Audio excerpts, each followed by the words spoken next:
Welcome to the Coach Dave Love podcast with NBA shooting coach Dave Love and your host, Matt Robertson, exploring the cutting edge of evidence-based shooting development in basketball today, from shooting form to skill acquisition to shot metrics.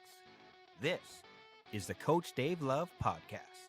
Welcome to the Coach Dave Love podcast. I am your freshly haircutted host, Matt Robertson, and with me, as always, NBA shooting coach Dave Love. Dave, what's going on? I'm your permanently haircutted co-host. I don't know if that's, I feel like that's it. I'm permanently haircutted. What's the maintenance? What's the maintenance schedule like? Tell me about it. Great question. We can spend 28 minutes on this, but I'm going to cut you off at that point. Okay.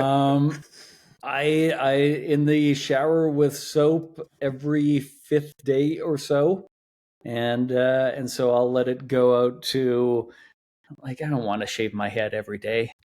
I can get away with it for about 4 days, and then on day 5, it starts to become very clear that what a distinct cul-de-sac I have, and so I have to pull out the razor at that point. But just soap and a regular razor and no mirror. I just do it with the hands and feel and around. And every 10th time I'll miss a little spot, but usually just above the ear.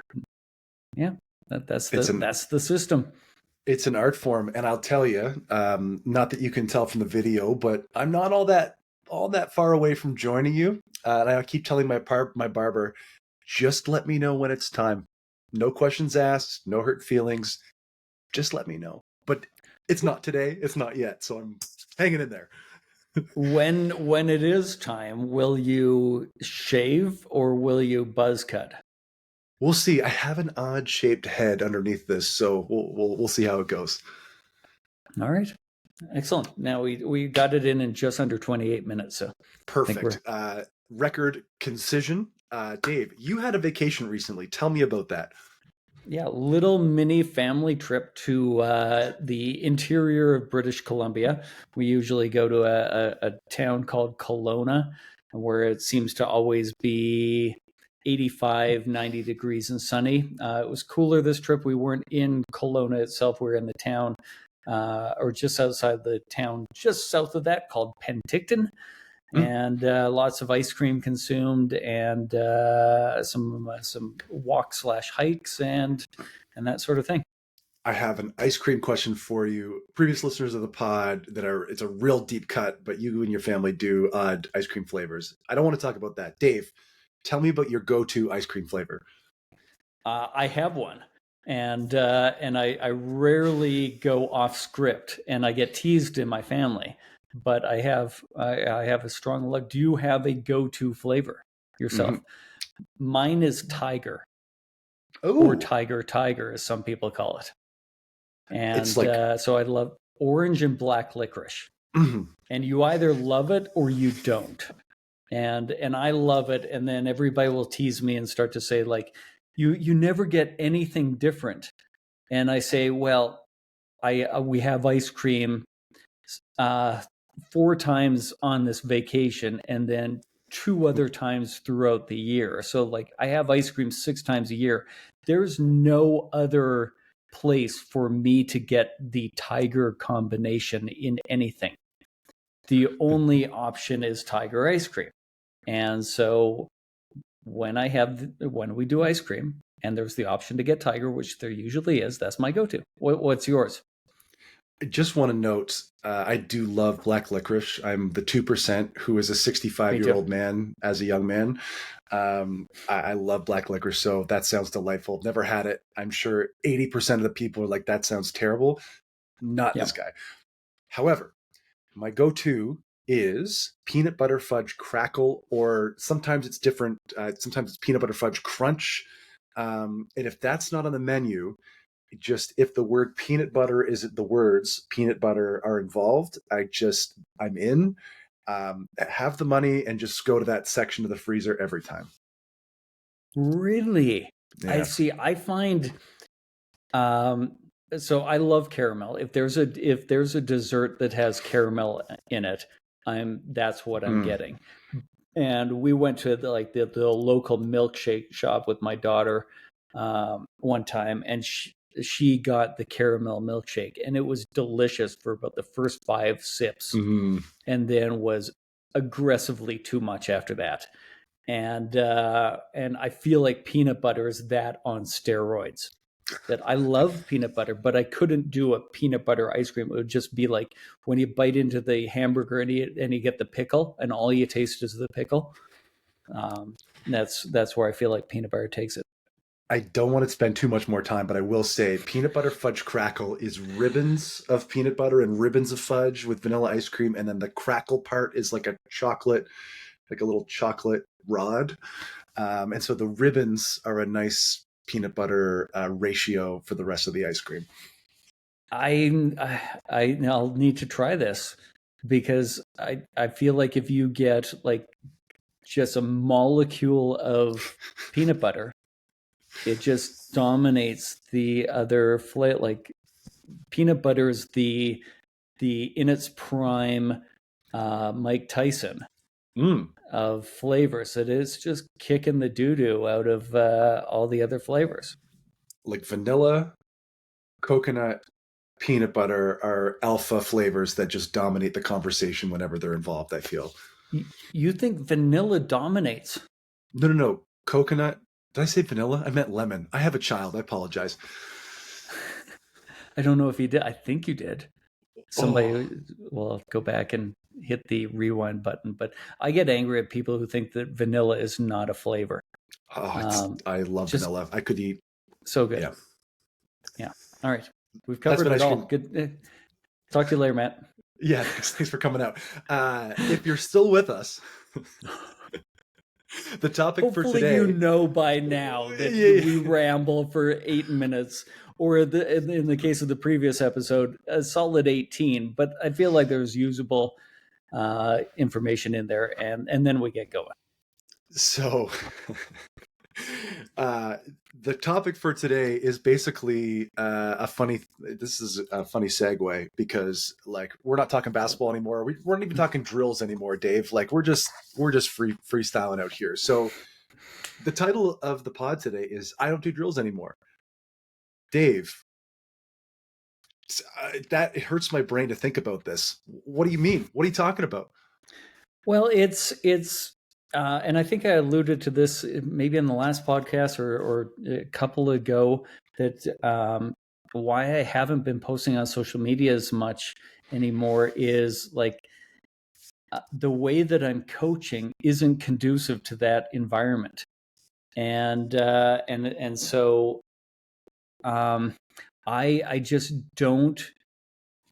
I don't really do what people think of as drills, or what most coaches think of as drills anymore, where it's like neatly organized and neatly structured and then fairly repetitive. That's not really what a workout looks like for me any longer. And so I want to go into like what it kind of used to look like, and then what it looks like now a little bit more, and how I stay away from drills.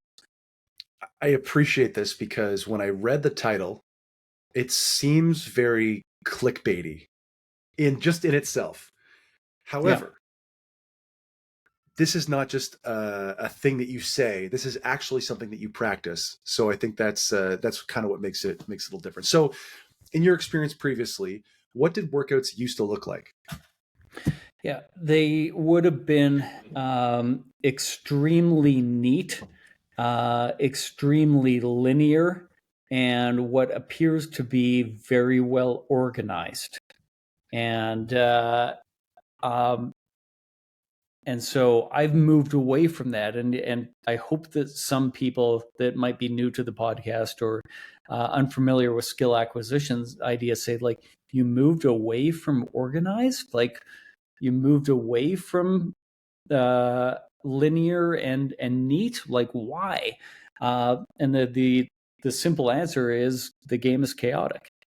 And so I don't want to just jump to chaos, but the chaos teaches measured chaos teaches adaptability, and that's the ultimate skill that we should be practicing. So I would have started with a really like form shooting warm up, and with probably a lot of block practice. Like, let's do isolation drill. Give me 5 makes from 5 different spots, and then back up a step and give me ABC 5 makes from 5 different spots, and then back up a half step and give me slow to quick 5 makes from 5 different spots. And then we're going to move on to this drill, and we're going to do 10 reps on the right side of the floor and 10 reps on the left side of the floor that I feel like is hitting your habit.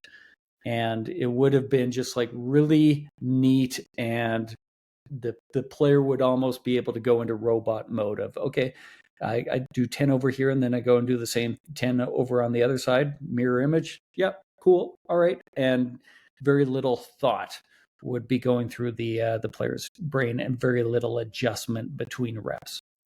Like, one of the things that makes me think of is I had a coach in high school who was so organized that he had a practice plan for every practice that he tucked in his pocket, and he would like go through the drills, tuck in his back pocket. And that's my enduring memory of him, is because every minute of practice was mapped out, and we're going to spend 11 minutes doing mic and drill, and 11 minutes doing 11-minute fast break, and 11 minutes doing shell drill, and 12 and a half minutes. Every minute was mapped out. Our brains like nice, neat, structured packages. Right. And what you're talking about is the old school, again, what I would have, every coach that I've ever had is sort of fit into that, or fit the practice into those boxes. Yeah. And it makes us feel prepared. And it's you probably should, if you're a young coach or an inexperienced coach, you should probably have a version of that. And if I'm being honest, I probably do have a very loose version of that still going into the workout in my head, where it's like, I'm going to do this. And again, if I'm being totally honest, the warm up might not be that different, but as we get into the actual work of the workout, I think there's fairly significant differences.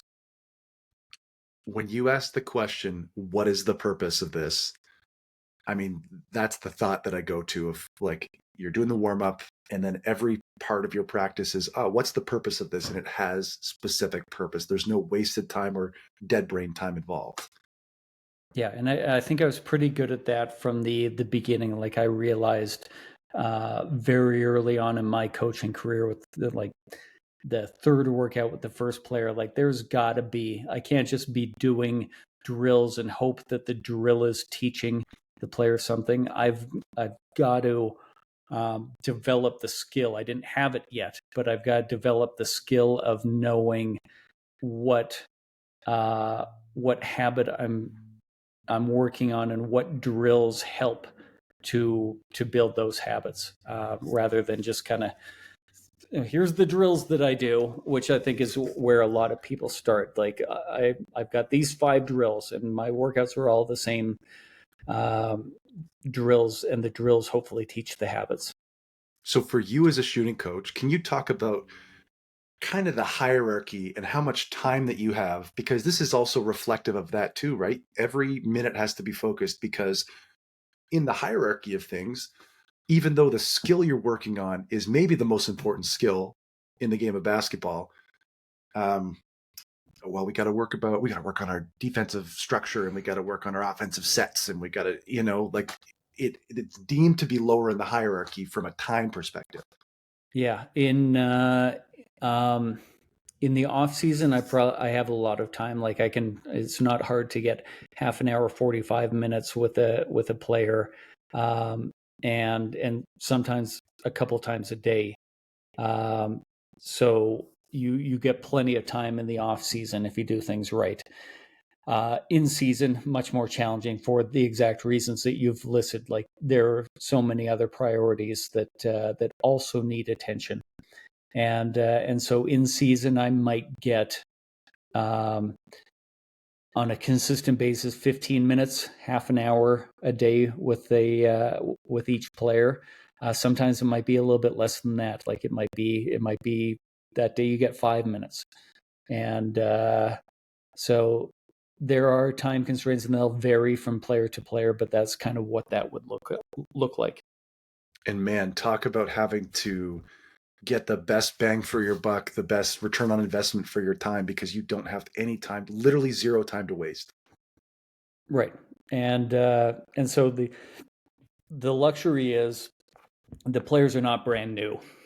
You've got a history. You should have a very clear idea where the challenge point is, because it's probably not different from where the challenge point was the day before. So you kind of know where you're gonna spend the bulk of the time, and then it's how quickly can we get into it? Like, can I jump right to a drill? Are they reasonably warm already? Do we need to spend a little time warming up and getting a feel for the ball again, or how fast can I push? Awesome. So I have a comment about your current workouts versus your old ones, but let's take a quick break before we kind of dive into that, because we need to talk about your workouts now before we compare them. Hey there, basketball fans. Coach Dave Love here with an exciting opportunity to revolutionize your shooting game. Introducing my exclusive shot development systems, Pure Release, Consistency and Balance, and Fluidity and Arc.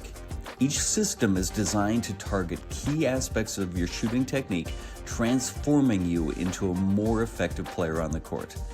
Pure Release focuses on perfecting your shot release. Consistency and Balance enhances your stability and accuracy, and Fluidity and Arc works on your ball path and trajectory of your shot.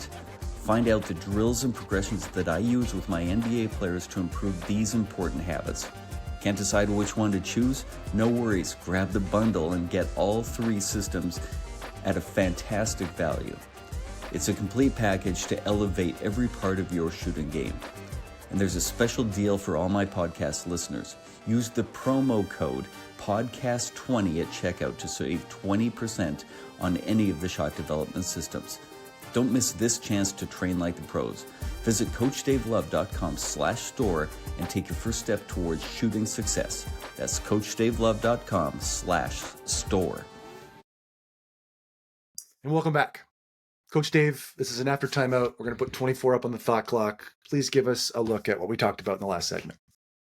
Workouts that I did used to heavily feature drills, and usually a set number of drills that would be done in a very neat, orderly progression with essentially a lot of block practice. And that's not how I operate any longer, or what workouts generally look like. And that's what we'll get into in this segment here. Awesome. Great. We got a great look. Kick out, bang a three. Let's get out of here. So give me a peek. What do the workouts look like today? You've got 15 minutes with a player, or you have 45 minutes with a player. What do the workouts look like today? How is it different?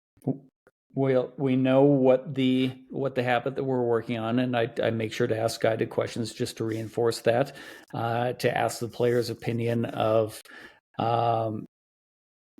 what they think they need to be working on, and I'll adjust if I agree, but then I'll push back if I don't. And so once we get into the workout, I would probably start with a bit of block practice to warm up. Not necessarily in exactly the same way where it would have been 5 shots from 5 spots for each drill, but just like, okay, give me a little isolation drill. And as quick, like within the 3rd shot, I'm probably saying, okay, move to a different spot on the floor, start to change the distance. And so I'm still starting the same way, but I'm introducing far more variability right from the get-go. Probably still kind of move through for most players, isolation drill, ABC, slow to quick, but then not giving them the neat 5 locations, 5 reps, just like, okay, add this. Try hopping into it. Add a little movement, or I'll give them a little challenge. Like, I want you to find a way to make that harder. And so constantly reinforcing the habit that we're working on, but then just as quickly as I feel where's the challenge point and how quickly can we get into it. I like that a lot. From a time constraint perspective, how much more efficient is this new sort of methodology versus the old methodology? I don't know that it's necessarily more efficient, but what it's doing a better job of is forcing adaptability. That instead of the 5 reps of the exact same location, exact same situation, and then mirror image it for 5 more or 10 more, I'm changing something in sometimes very, very simple ways. Like I have some layers of drills, and I'm constantly playing with these layers to add more game representativeness, more tax complexity, as the players getting a feel for the ball, as I'm finding the challenge point, simplifying with the layers as I need to.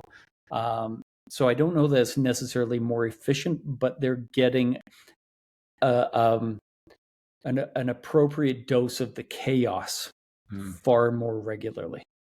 How many layers do you have that you can add?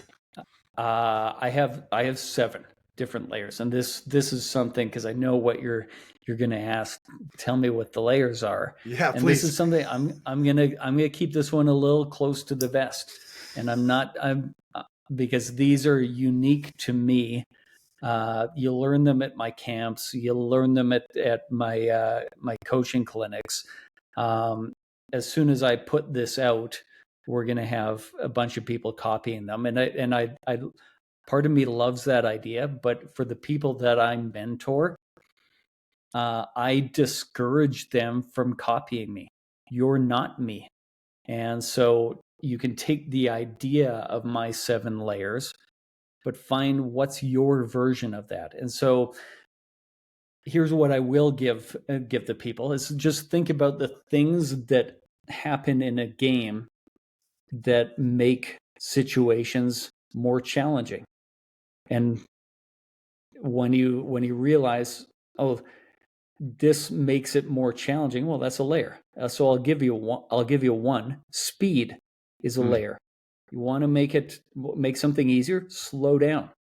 You want to make it harder, do it faster. And just kind of think through the game, like what things occur that make this more like a game or more challenging. Add more of that, or take it away to make it more simple. If you gave me the layers, I could run a workout in the same manner, but I don't see things the way that you see them. And so you just giving me the layers and me throwing them out there, I think is almost an exercise in futility, because they're not as useful for me to use with a player, because I'm not going to be using them in the right manner, I think, just based on my skill set versus your vision and your skill set. Yeah, that's probably true early on, because you're viewing it through the lens of somebody who hasn't done a lot as a shooting coach. If you've been doing this for 4 or 5 years, then you'd probably get more out of it than where you are at the stage of your shooting coach career. And so, I remember watching a Boston Celtics game, probably in 1988, when Hubie Brown was in his heyday of being an announcer. He's still fantastic, but he was especially fantastic then. He just had this knack of keeping things simple. And I remember him saying, I can remember which side of the floor the ball was on the television broadcast when he made this comment. He said, the Boston Celtics really only run 7 sets, but they have many options out of each one, and they've got an infinite number of plays. And that's not word for word, but that's the essence of what he said. And like these layers, like I can adjust 7 different things to add or subtract difficulty. And by adjusting, I'm inherently getting variability. And so what is 7 to the power of 7? It's a big number. And so let me grab my calculator. Can I even do 7 to the power of 57,000, 57. Is that 7? Really? Or is that, or 350,000? I lost track of how many sevens I multiplied there. Okay, we're gonna do this. So 7 times 7, so that's to the power of 2, 49. To the power of 3, 343. It's like 290. To 4, 2,400. 5, 16,000. 6, 117,000. And 823,000 combinations of variability and that I can now play with. And why am I playing with it? Like, why am I adjusting these things in addition to the variability? Can you answer that, Matthew? We're trying to find the most appropriate challenge point for either stretching or allowing some comfort, or trying to find that place where the learning is going to be most locked in, I think. Yep. How much variability can I add? How much difficulty can I add while staying in the challenge point? And then is it going well? Can I test a little bit more? And that's constantly what I'm doing. I try to set the goal of never doing exactly the same thing twice in a row. And of course, I fall short of that goal, but I bet I'm changing things up and forcing players to become more adaptability 5 times more often than I used to. And that in and of itself is going to help a player.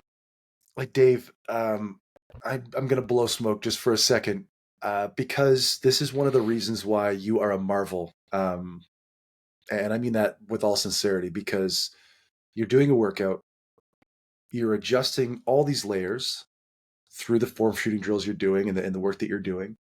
And you're also keeping track of misses. We did an episode where you're like, yeah, these right-handed guys miss left a lot. You're keeping track of misses. You're keeping track of the habit that the player is using through these layers, and throughout the whole workout, you're adding variability, which is also variability for you, not just them. Like, it's not just them adding variable moments. You are continually adjusting. So there's just, you have, sorry, I want to tear my eyebrows out.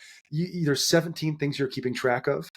And that, I mean, that's why you're at the level that you're at, because admittedly, I'm not the sharpest knife in the drawer, but I can only keep track of 4 or 5 things in a workout and not 17. You know what I mean? Well, first of all, thank you for saying that. I appreciate that compliment, and that's what I'm striving to be. But then, like, I'm not keeping track of all 7 things all the time. I'll be paying it early on as I get to know somebody. I'll be paying attention more so to their misses and what direction they miss. And then if a couple miss, I may not be paying attention to it as much until they miss a couple in a row, or they miss one badly, and that might trigger me back into, got to be given that a little bit more of attention. So I appreciate what you say, and yeah, that is what I strive to do, but maybe not to the superhero level that you described. Listen, say what you will. I'm going to feel the way I feel, but it does bring me. So golf. Oh, go ahead. Oh, and like I just wanted to say the other thing is, don't think for a second, and you probably saw this in the one workout that you came and helped with in Vegas, where I can promise there was a moment where I was kind of head in my hands thinking, or like staring up into space, and like that's me just kind of taking a moment to go like, okay, where are we? Like, how's the habit? What situ? Okay, they're doing well. I can push more. In what way do I think I can push more, and in what way that can't I? And can I ask this of the player, or do I need to kind of solve this one for them? Because I'll do a thing where we'll be doing a drill and we'll be adjusting it really only by like the spot on the floor. And then I'll say to them, okay, I want you to now to make this drill harder, but you have to keep the movement, you have to keep the catch, and you have to go left. Find a way to make that a little bit harder. Sometimes I'm asking them to challenge them to solve the problem, and I have my answer chambered and loaded and ready to go. And sometimes I'm asking because I've been thinking for 20 seconds and I don't exactly know where to go next. They're also smart. They're the one on the floor. They're the one that can feel what they're doing. So be a part of solving this with me. And I'll even like with Facu Campazzo, I can remember being in a practice gym in Dallas before I worked for the Mavs, and just saying to him, okay, where's the problem? He's like, I have trouble going left with this. Like, I feel really comfortable going right, but I have trouble going left. Okay, let me see. All right, here's what I notice you do differently going left. Like, the situation causes you to have to do this, and you maybe overdo it, or we want to see if we can do it a little bit less, even though it's necessary. So give me a situation. Where do you find yourself going left? And so we set up on the left wing, and with the I said, if you can, I'll set the screen. You either reject the screen and you're going left, you got iced, and so you're going left, or you take the screen, but you've got to snake it back, and so you're going left. And so you don't get to pre-plan. You don't know how I'm going to defend it, but and then every once in a while I just throw on the curveball where he couldn't go left. Like I do my best to cut that off so that he had to go right, and we're getting the variability. And but we've got a situation, but we don't necessarily have a drill. Look at you, shooting coach, talking the game, rejecting screens, snaking screens. This is great. It makes me happy. I was going to say earlier, I was realizing when you were talking about the workout in Vegas, how in real time you paused the game and you were adjusting the sliders in the menus in the moment as we were, as we were in the middle of the workout, which is a fun thing. I was going to, go ahead. Well, you just said the sliders. Have I given you my analogy? Because that sort of fits in my analogy of the layers. So in a camp, I'll describe, I'll take kids or coaches through what my 7 layers are, and then I'll describe it as, like, think of this as a music producer's board, where each instrument has a slider or a fader. And you're deciding as the coach, how much can you increase the volume on the speed layer, or this other layer, or this other layer? Oh, do I need to bring that down? Can I push all 7 up to the max? Well, now we got a game. Do I need to bring them all down to 0? Probably not. In which way which ways can we add difficulty, and which ways do we have to simplify? And then how can we add variability within that? Just picturing DJ Mustard on the beat. You know what I mean? No idea who that is. The 7 people out there who know, it's Kendrick's guy. Anyway, long story. No, I was picturing there's a clip of Phil Mickelson talking about the things he considers when he walks up to a shot. And as we talk about, there's so much translatable language between what you do and what these golfers do, because it's such a unique technical skill set. And Phil talks for 30 seconds, and I'm going to give you a flavor. I can't nail them all. And he says, I consider the grain of the grass is growing. If it's growing towards me, it's going to be a little less. If it's growing, it's with the grain, it's going to go. Humidity in the air. Is it wet outside? Am I in the rough? Am I in the, am I in the green? How dense is the rough? What club am I hitting? Do I want it to spin a little more? He's talking wind, angle that I want the ball to come in. There's 17 things he's considering on every shot. And that's the kind of work that I see you do. And again, I appreciate that you try to be humble and not say that you're doing all of that, but I have seen it and I appreciate it. I see you, Dave. I see you. Okay, before we get too sentimental here. And it's fascinating listening to you talk about Phil, as though I know him, Phil Mickelson. Phil. Like the first 6 things that you listed off there, me as a golfer, even when I was a pretty good golfer, I wasn't good enough for those to even cross my mind. Like, wind, uphill, downhill, side hill, lie, though rough or fairway. Those would be the things that I would consider, but the direction of the grass, the humidity, like I'm not talented enough to be able to adjust for it. Like, it's pretty humid today. Like, I'm just trying to hit the ball freaking straight. He's on a different level. That's amazing. The air feels heavy today. Dave, let's take a quick break before we continue on. Hey there, basketball fans. I'm NBA shooting coach Dave Love, and I've got exciting news just for you. Introducing my exclusive, free basketball shooting newsletter. It's packed with insights and techniques straight from the hardwood. Have you ever wondered how NBA players improve their shots? Or how you could get to the next level, whether you're a college player, a coach, or a budding youth player? My newsletter brings all this and more directly to your inbox. Each edition is a deep dive into the world of basketball shooting. I'll share some of the tips and ideas that I use with my NBA clients, tailored for every level of the game. But wait, there's more. Subscribers receive exclusive monthly discounts on my online products. From training videos to personalized coaching sessions, you'll get it all for a fraction of the price. And the best part of all, it's absolutely free to join. So what are you waiting for?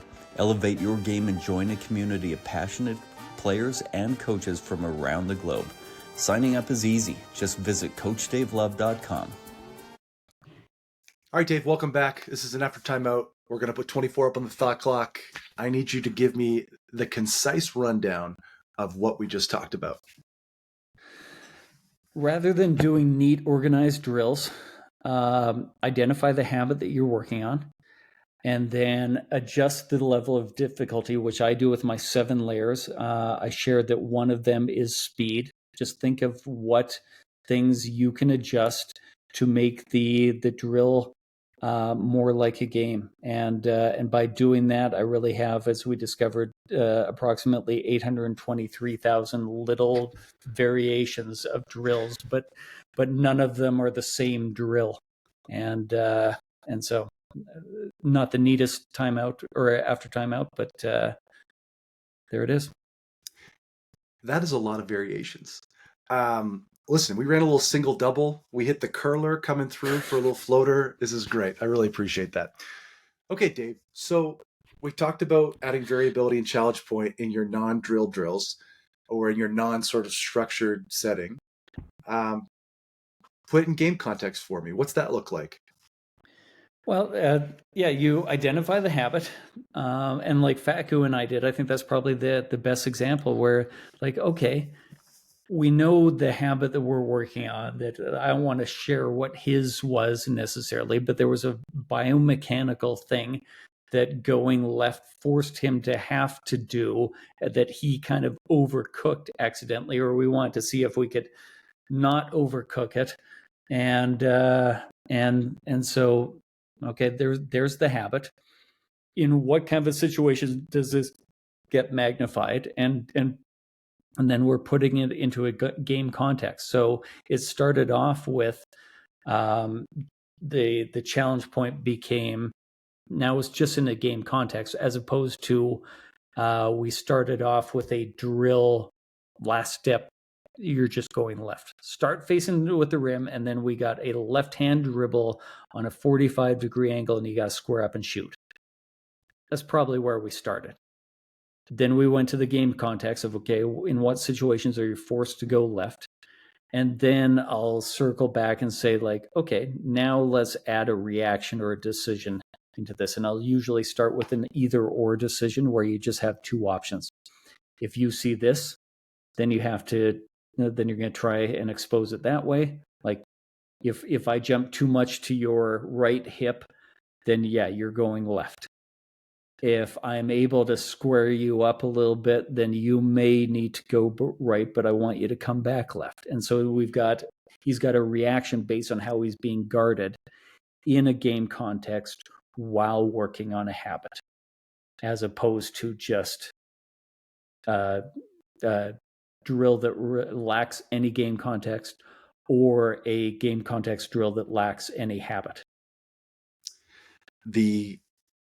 To borrow the Chris Oliver parlance, which is probably not his, but that he uses, the perception action coupling is what makes this an impactful exercise, right? And a plugged in, mindful piece of work.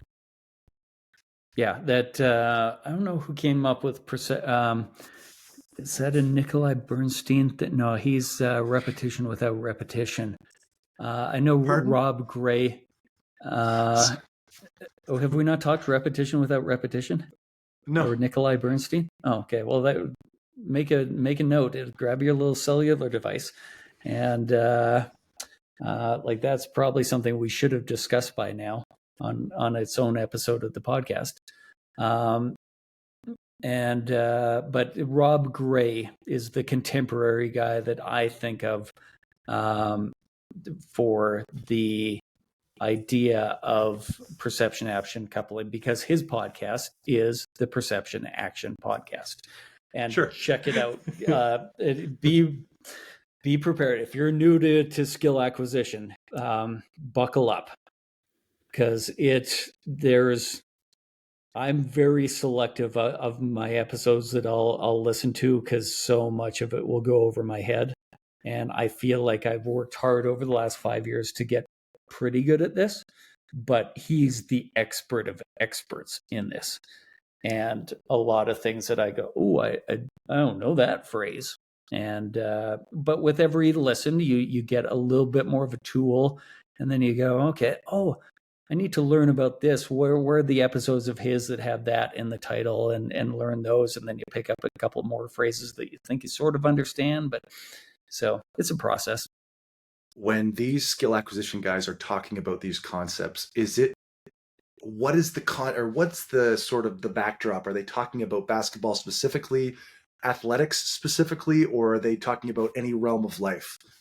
It kind of depends on the person. So Rob Gray is more of a baseball person, but I think he's just talking about motor learning in sports in general, and will tend to give more baseball examples, because that's what that's where his expertise lies. And he's done a few that are a little bit more focused on basketball, and just in listening to him talk, you can tell he's not a basketball guy. Like, just the way he talks about it, you're like, okay, that's not how we phrase things in our sport. I just distracted myself with, those people that you talk to and they make a shooting motion, but you can tell just by the shooting motion that they're not a basketball person. Totally. There's a conversational version of that. And Rob knows a little basketball, but I think he would self-admit, like, he works for Major League Baseball teams. That's where his expertise is. So I completely understand. Mean that to be a shot at Rob Gray. Yeah. The perception action coupling guy. No, it's fair. There's so often times when the best example of this was when the Raptors, for me anyway, was when the Raptors made the finals in 2019, I think, 2018, 2019. And every person that I knew was suddenly like, ooh, did you watch the game last night? And I'm like, I know that you've never watched a full basketball game before in your life. And all of a sudden, because we're in Canada and we are the North and everybody is now involved in this like cultural movement, like, oh, did you see the basket that Kawhi Leonard had that hit the rim 5 times? It's like, yes, I saw the basket that is the biggest shot in Canadian history. Yes. Yeah. But I understand what you mean. There's certain verbiage and cadence and language that we use that maybe fits but aren't necessarily appropriate for the main guy. It was really neato what he did. That's not really what we say. You're really right. It was neato, but seemed challenging with Embiid in sort of in his airspace. Right. Good times. Okay, so the last piece of this before we move on to kind of putting it into action, the reaction, the decision is what makes it a game-like, challenging learning opportunity. Is that what you would say? Yeah, ultimately what we have to do is, like we talked about in our dance step section of the last episode, that you have to learn to be able to use this tool when you don't get to pre-plan that you're going to use it, that it just becomes a reaction. And so you have to train that muscle of, okay, here's a reaction. I don't get to pre-plan. Even after reacting, I've got to use this new motor pattern, not this old one that has been holding me back. And I think that if we're smart as coaches and we're aware of the challenge point, we can absolutely train that, but you can't train it if you never ask the player to react. So that has to be incorporated. And I probably don't say this often enough because it's so important. I incorporate that reaction now far earlier than I ever did in the past. That I would have been, well, making a decision is one of my 7 layers. So now you got 2. Don't say I never gave you anything. So give the people what they want. Yeah. And so in the past, it would have been the last layer that I would add. And now I don't have a last. Like I add them in this order. I add them as quickly as I can, as much as I can, in whatever order I feel like is appropriate or necessary for that player.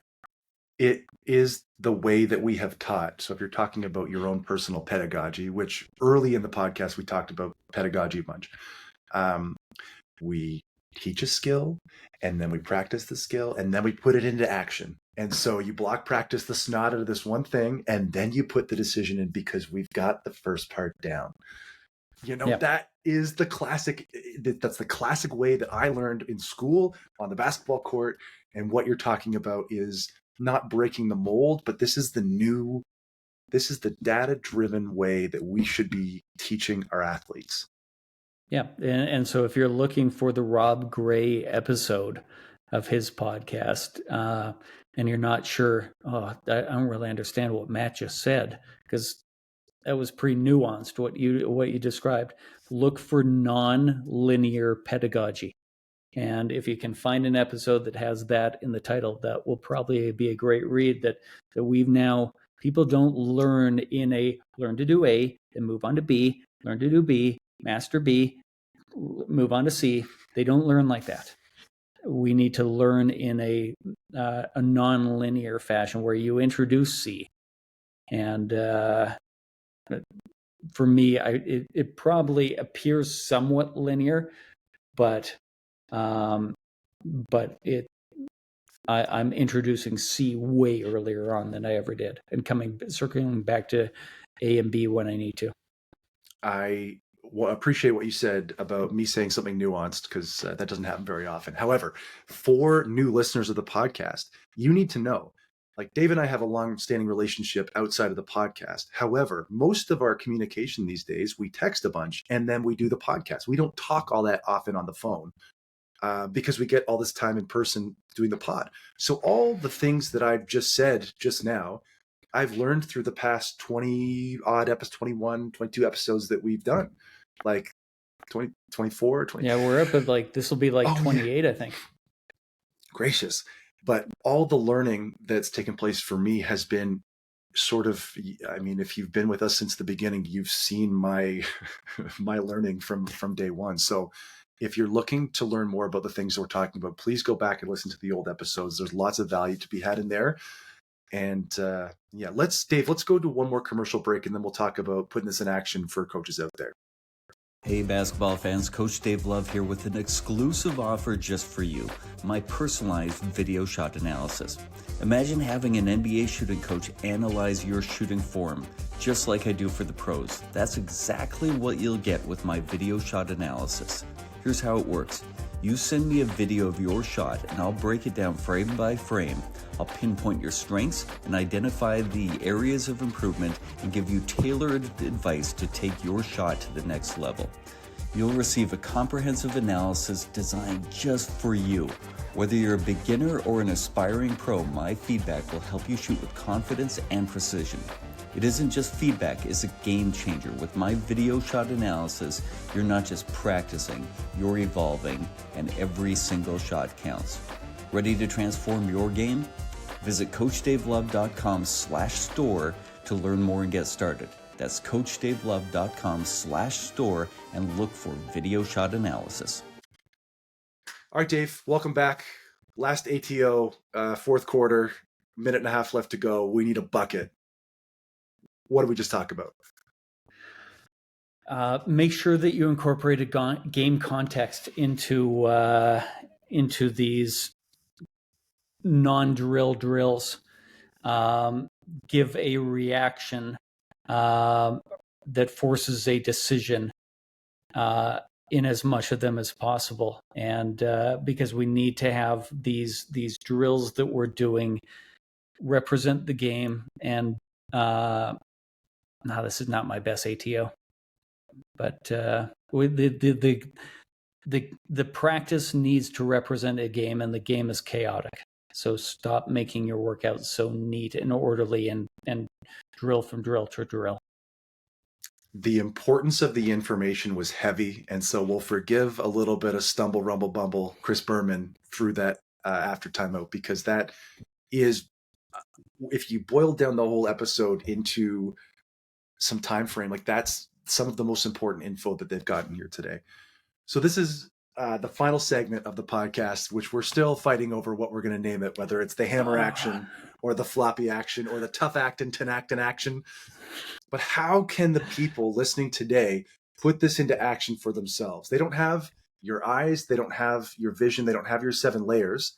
How can they take this information and translate it into their own practices?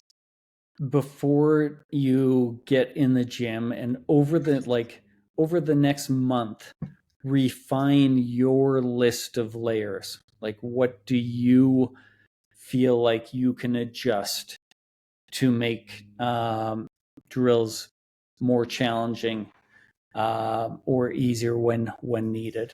That's where I would start. Go ahead. I would adjust speed and add a reaction, but that's just me. Yeah. And then probably like 5 others, maybe. I don't know. Things, yeah. Just spitballing ideas, just pulling that number. No, and then like one. So I'll kind of give a little bit more. The one that I've always thought, should I add this to my layers, would be fatigue. I haven't. I don't consider that one of my, because we should probably be playing at a level of fatigue anyways. And so that should be a constant. Well, not a constant, but like that should always be incorporated. And so I would invest a lot of energy as a coach right now to figuring out like what kind of things can you adjust? If you took a form shooting drill, in what different ways can you make that harder? What can you add to it to make it harder?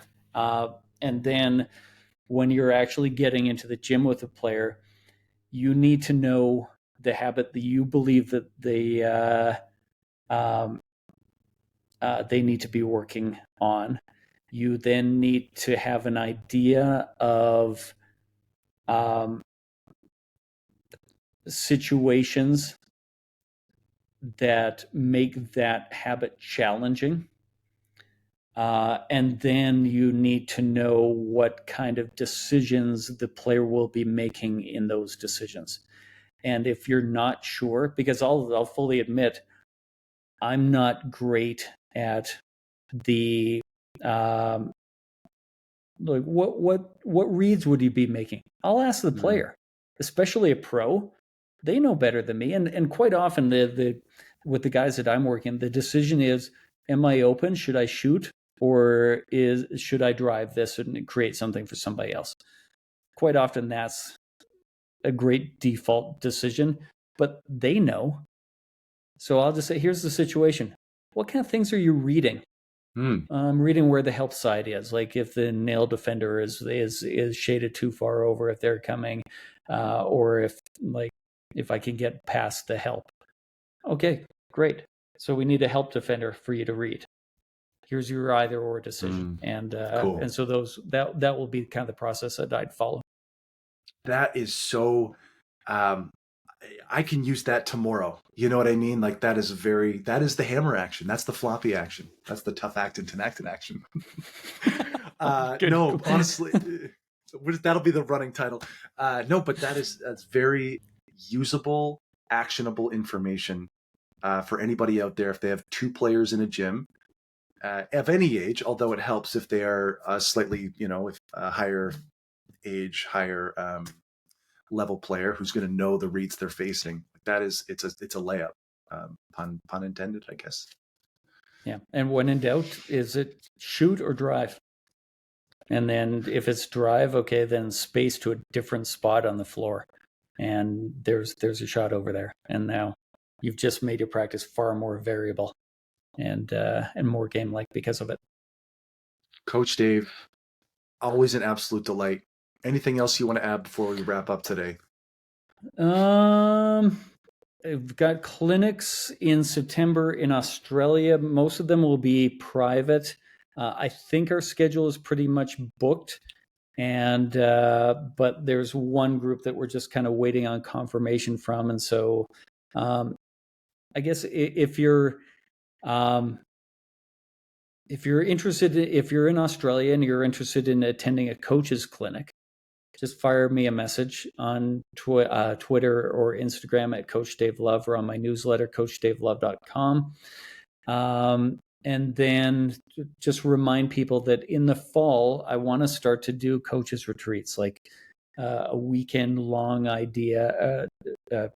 coaching seminar for a smaller group of people, where we just go into everything, like where I'll be very open about my 7 different layers, and where we're going to talk about shot metrics and explain what they are and what we've learned out of the research. We'll talk about periodization of training and the research that we've done in that. We'll go into it all. And I would guess, if I had to guess, I would guess the first one's going to occur in Phoenix, Arizona. Hopefully in the fall, and hopefully Coach Matty Rob will be in attendance with us. But just kind of let me know if those things ever interest you, and then share what resonates with you on social media. You have not given a date. I will block off my entire fall if I have to. Coach Dave, you're the best. Yeah, find me, Coach Matty Rob, on Twitter. You can find me on LinkedIn, whatever you need. More than anything, we appreciate you hanging out with us to the end. This is a lot of fun to do, and we wouldn't do, well, we probably still would do it even if you weren't listening, but we do appreciate the listens regardless.